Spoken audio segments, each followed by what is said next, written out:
The name Anderson Silva is synonymous with mixed martial arts. Throughout his years in the UFC and Pride, Silva's created one of the most electrifying highlight reels in all of combat sports. But Anderson Silva's time in MMA has run its course. The legendary striker has found his second home in the sport of boxing. Silva had previously boxed in 1998 and lost, and then returned with a win in 2005. But upon his return again, he's been nothing but a winner.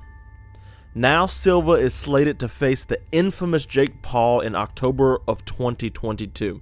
Today we are going to look at 3 fights since Silva has moved on from MMA and decided to box full time. We'll be looking into his boxing matches with Tito Ortiz, Bruno Machado, and former world champion Julio Cesar Chavez Jr. Tito Ortiz isn't the most eloquent person there is. All I hear is gas coming out of his ass, and it's not his butt. What he lacks in wit, he makes up for in toughness.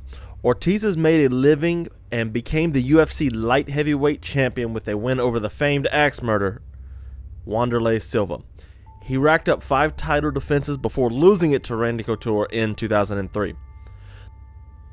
The boxing match was on Triller's Fight Club and followed Silva's win over Julio Cesar Chavez Jr., which we'll be discussing later. Let's dive into the fight.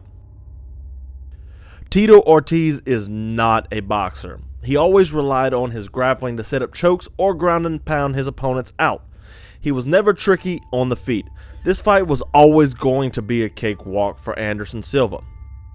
This fight showed Silva's boxing defensive skills. At 47 years old, he picked up a new trade that is admittedly adjacent to what he was doing. Boxing and MMA are like two cousins that won't admit that they are related, but they very much are. The fight lasted 75 seconds and Anderson Silva showed some tricky things and savvy moves. Tito Ortiz, being a bad boxer, magnified that even further. Ortiz early on pushed Silva to the ropes and was throwing weak, wide punches that Silva easily avoided. Here we see Ortiz throwing a right hook and Silva crowds the punching lane with his left glove. He keeps his head moving and Ortiz, who is not capable of tracking this, throws punches as Silva dips where his head was and Silva gets out of harm's way. Immediately after, Ortiz gets impatient, something Anderson Silva has made a career from feasting upon, and Ortiz stands in the pocket just doing nothing. Silva, having his head moving and Ortiz chasing, pops up and lands a right hook that stumbles Ortiz for a moment and allows Silva to back out of the exchange. As Tito Ortiz pushes Anderson Silva to the corner, he'll show his use of the Philly shell. The shell, which was implemented by both Bruce Lee in his training and Floyd Mayweather in his boxing career, protects the boxer's vulnerable sections but requires a lot of skill. Anderson has not mastered this by any means, but he uses it effectively against the bad boxing Ortiz. With Silva being a southpaw, that is his right foot and hand forward, his liver is a target for orthodox fighters. The shell, as we can see here with Silva, protects the liver with his lead elbow down to protect his midsection. This requires Silva's head movement from check hooks from Tito Ortiz to be on point coming from his right, Ortiz's left. His left hand is up high and protects his head. This is also extra effective against Ortiz because he's an orthodox fighter and his power comes from his right hand, which is Anderson Silva's left side.